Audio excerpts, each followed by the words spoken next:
అలా గులాబీ పూల వానలో తమ అభిమాన నేత సోదరికి స్వాగతం పలికారు గుంటూరు జిల్లా ప్రజలు. పల్నాడు పౌరసం ప్రేమగా మారింది. డాన్స్లు, డప్పులు, ఈలలు, కేకలు, విజిల్స్. ఒక్క మాటలో చెప్పాలంటే రోడ్డు మీద పూలు జల్లితే రాలనంత జనం.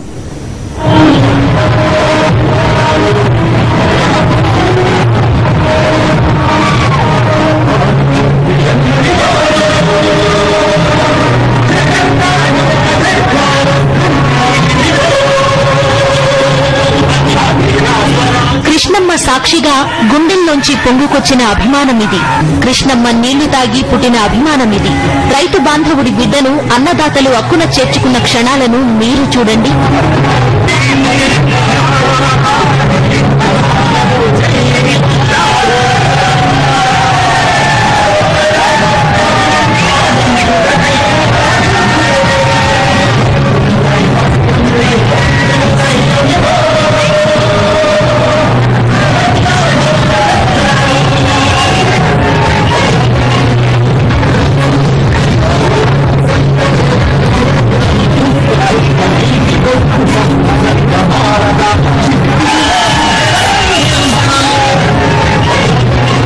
గుంటూరు పల్లెలు ఏకమై పొందుగల బాట పట్టిన రోజది.